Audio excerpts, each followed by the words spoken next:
Organska tvar pod nazivom stajsko gnojivo prirodni je biološki otpadni proizvod od probave raznih domaćih životinja ili peradi. Ova komponenta koristi se za ishranu poljoprivrednih kultura kako bi se povećao njihov prinos. Prirodna organska gnojiva imaju visoku koncentraciju i vrijedna su za sve poljoprivredne kulture koje uzgajaju ljudi. Prednosti stajskog gnojiva su neosporne, ali je važno pravilno ga koristiti kako ne bi štetili biljkama i ljudskom zdravlju. Upravo tema današnjeg videa je vrijednost ovog prirodnog hranjiva koje našim biljkama daje sve što je neophodno kako bi bile otporne, zdrave i plodonosne. Prema svom sastavu, stajnjak kao gnojivo sadrži vrijedne elemente koje biljke uzimaju. To su kalij, magnezij, dušik, fosfor, kalcij i mnogi drugi elementi. Određena istraživanja su pokazala da je pileće gnojivo najbogatije dušičnim tvarima. Nešto manje tih komponenti nalazi se u zečjem gnoju, još manje dušika u kozjem i ovčijem gnojivu, a zatim u konjskom gnojivu, te se na posljednjem mjestu nalazi svinjsko gnojivo po sadržaju ovih elemenata. Ovčje gnojivo se smatra šampionom po udjelu kalija i magnezija, dok ga sve ostale vrste stajskog gnojiva sadrže nešto manje. Prednosti korištenja stajnjaka posljedice su niza činjenica. Izmet domaćih životinja sadrži komponente koje su biljkama potrebne za poboljšanje rasta i plodonošenja, što se postiže poboljšanjem fizikalne i hemijske strukture tla nakon primjene stajnjaka.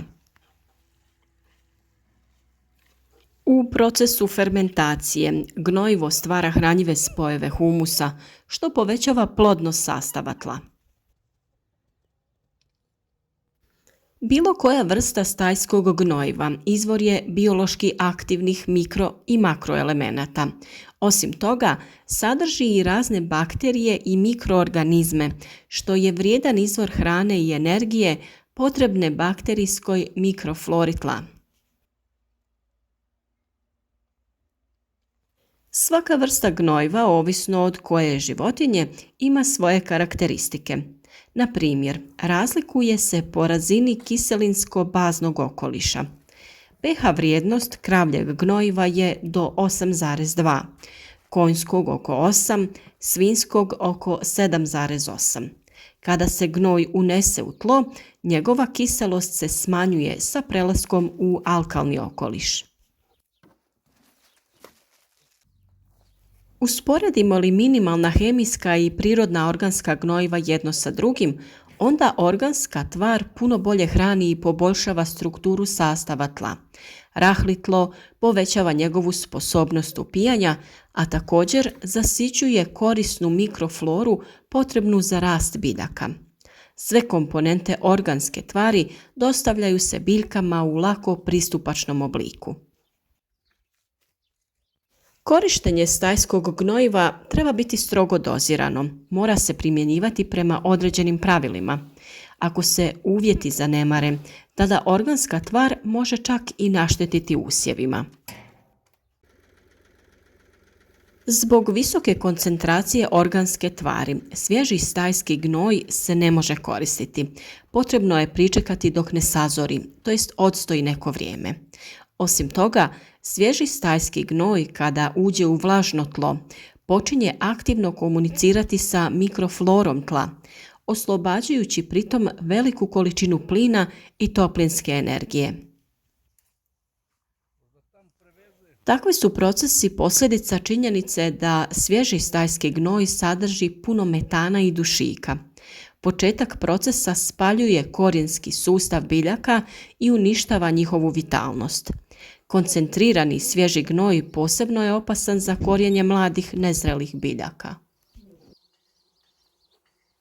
Primjena gnojiva poput svinjskog gnojiva može zakiseliti tlo, a većina biljaka ne može rasti u takvom okruženju jer preferiraju neutralne, slaboalkalne ili slabokisele pokazatelje tla. Kako bi se izbjeglo zakiseljavanje, u tlo se ne smiju unositi velike količine stajskog gnojiva, a kao deoksidans treba koristiti drveni pepeo, vapno ili dolomitno brašno. Ove deoksidanse je potrebno primjenjivati odvojeno od stajskog gnojiva kako obje tvari ne bi mogle pridonijeti stvaranju velikih količina amonijaka koji je štetan za biljke. Kada se ova tvar oslobodi, tlo će izgubiti dušične spojeve, a njegova plodnost će se pogoršati. Iz tog razloga je najbolje stajnjak u tlo dodavati u jesen, a ostale tvari u proljeće, kako bi bio određeni vremenski razmak u primjeni. Budući da se životinje uglavnom hrane travama, sjemenke ulaze u njihov probavni trakt koje u neprerađenom obliku ulaze u gnojivo, a zajedno sa njim i u vaš vrt. Hranjiva će omogućiti nasilan rast tog korova, ali do takve sjetve neće doći ukoliko koristite već istrunuli stajski gnoj, to jest onaj koji je stajao 1 do 2 dana. Raznolikost gnojiva koja se koristi za poticanje rasta biljaka ne ovisi samo o vrsti životinje ili ptice od koje dolazi. Sastav organskog gnojiva ovisi i o stelji koja je također dio stajskog gnojiva. U kombinaciji sa njom koncentracija izmeta se smanjuje, ali se u njegovom sastavu povećava količina kalija. Vrsta stelje na kojoj živi životinja je slama, treset ili piljevina. Najboljim gnojivom za vrt smatra se gnojivo sa slamom, a najmanju vrijednost ima mješavina treseta. Pitanje je u kojem obliku se koristi stajsko gnojivo. Svježe stajsko gnojivo koristi se samo u slučaju miješanja sa drugim organskim tvarima i uz izolaciju korijena tokom procesa hranjenja. Najčešće se svježi stajski gnoj raspršuje po polju u jesen nakon žetve, tako da tokom zime on ima vremena za pregrijavanje i gnojenje tla do proljetne sadnje. Potrebno ga je zakopati u tlo, a to se radi prekopavanjem ili oranjem cijele površine polja. Za svaki kvadratni metar potrebno je do 10 litara gnojiva. A postoji i suhi gnoj. U roku od 2 do 3 godine gnojivo se može dobro osušiti, nakon čega postaje lagano, mrvljivo, ali ne gubi svoje vrijedne komponente. Nakon sušenja gnojivo ne smije sadržavati helminte i patogene. Kako bi se proces sušenja ubrzao, gnojivo se redovito prevrće, a tako se zagrijava i ravnomjernije suši. Prilikom sadnje biljaka u rupu ili gredicu za sadnju dodaje se suho gnojivo. To se radi kod sadnje paprike, krastavca, paradajza i drugih sličnih biljaka. Nakon zalijevanja biljka dugo vremena dobiva vrijedne komponente koje su bitne za njezin rast. Ovo gnojivo također je prikladno za hranjenje kućnog cvijeća koje raste na verandi ili balkonu. Postoji i stajnjak u obliku granula. Pravi se peletiranjem stajnjaka. Granule ne sadrže vlagu, lako se transportiraju i nemaju jak miris stajskog gnojiva. Takve organske tvari koriste se za dugotrajnu gnojidbu zakopavanjem granula u tlo.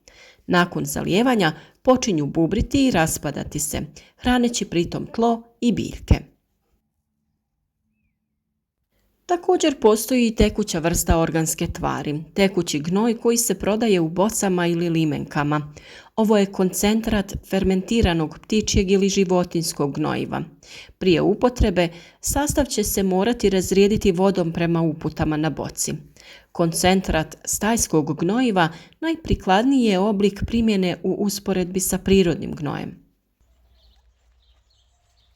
Često se organska tvar također miješa sa dodatnim mineralnim kompleksom, što rezultira složenim univerzalnim gnojivom. Biljke vole organska gnojiva. Njihova je upotreba opravdana visokim prinosima ako koristite takvu prihranu u proljeće ili jesen. Povrtne kulture mogu se gnojiti stajskim gnojivom, a tu ubrajamo krompir, paradajz, krastavce, paprike, svo vrste povrća, a gnoj se unosi i pod bobičasto voće ili pod voćke.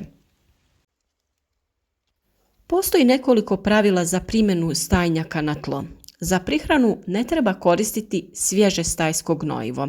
Možete koristiti odstajali ili humus.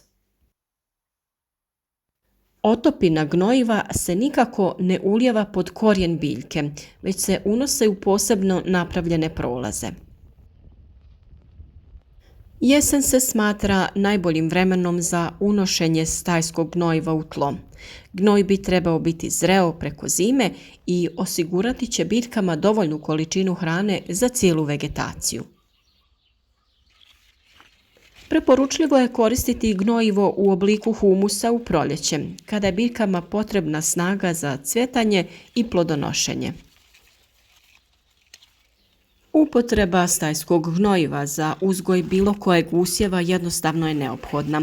Bez ovog organskog bioaktivnog aditiva nemoguće je postići normalan rast i razvoj snažnih biljaka, kao niti ubrati veliku berbu.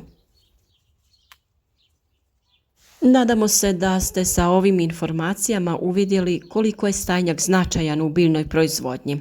Ostanite i dalje sa nama i pratite naše video savjete u novoj vrtlarskoj sezoni koja je pred nama.